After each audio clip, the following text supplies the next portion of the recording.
Hi ಸ್ನೇಹಿತರೆ, ಸಕಲ ದೇವತೆಗಳ ಶಕ್ತಿ ಬ್ರಹ್ಮದೇವ ಬ್ರಹ್ಮದಂಡೆ ಗಿಡ. ಇವತ್ತು ನೀವು ಸಾಕಷ್ಟು ವಿಡಿಯೋಗಳು ನೋಡಿದ್ದೀರಾ. ಇವತ್ತು ನಾವು ನಿಮಗೆ ತೋರ್ಸಕ್ಕೆ ಹೊರಟಿದ್ದೀವಿ. ಅದಕ್ಕೆ ಆಮಂತ್ರಣ ಕೊಟ್ಟು ನೋಡಿ, ಈ ಗಿಡವನ್ನು ಈ ಹೂವು ಇದಾವಲ್ಲ, ಈ ಹೂವು, ಈ ಎಲೆ ಇವೆಲ್ಲ ಕುಟ್ಟಿ ಪುಡಿ ಮಾಡಿ ಯಾರಿಗೆ ಉರಿ ಉರಿ ಉರಿ ಅಂತಾರೋ ಅವ್ರಿಗೆ ಲೇಪನ ಮಾಡಿದ್ರೆ ಸಾಕು, 10 ನಿಮಿಷದಲ್ಲಿ ಆ ಉರಿ ಅನ್ನೋದೇ ಮಾಯವಾಗಿ ಹೋಗ್ಬಿಡುತ್ತೆ. ಇದು ಒಂದು ವೈದ್ಯಕೀಯಕ್ಕೆ ಸವಾಲು ಅಂತ ಒಂದು ಶಕ್ತಿ ವನಸ್ಪತಿ ಇದು ಬ್ರಹ್ಮದಂಡೆ ಗಿಡ ಅಂತ ಹೇಳ್ಬಿಟ್ಟು. ನೋಡಿ, ನಮ್ಮ ಸ್ನೇಹಿತರು ಬಂದಿದ್ದಾರೆ.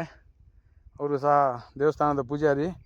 ಇವತ್ತು ಬಂದು ನೋಡಿ ಬ್ರಹ್ಮದಂಡೆ ಗಿಡವನ್ನು ನಿಮಂತ್ರಣ ಕೊಟ್ಟು ಸರ್ವಜನ ಸುಖಿನೋ ಭವಂತು, ಎಲ್ಲರಿಗೂ ಅನುಕೂಲವಾಗಬೇಕು, ಎಲ್ಲರಿಗೂ ಒಳ್ಳೆಯದಾಗಲಿ ಅಂತೇಳ್ಬಿಟ್ಟು ನಾವು ಅದನ್ನೊಂದು ಪ್ರಯೋಗ ಮಾಡಿ ಎಲ್ಲರಿಗೂ ಅನುಕೂಲ ಆಗಲಿ ಅಂತ ಈ ವನಸ್ಪತಿಯನ್ನು ಒಯ್ತಾ ಇದ್ದೀವಿ. ಎಲ್ಲರಿಗೂ ಸಹ ಶುಭ ಮಂಗಳ ಶುಭ ಕಾರ್ಯ ಆಗಲಿ. ನಿಮ್ಮಲ್ಲೂ ನಿಮ್ಮೂರಲ್ಲಿ ಸಿಕ್ಕರೆ ಈ ಥರ ನೀವು ಇದಕ್ಕೆ ಸಿದ್ಧಿಯನ್ನು ಮಾಡಿಕೊಂಡು ನಿಮ್ಮ ದೇವರುಗಳಿಗೆ ಶಕ್ತಿ ತುಂಬಿಕೋಬೋದು. ಇದು ಬ್ರಹ್ಮದಂಡೆ ಗಿಡ.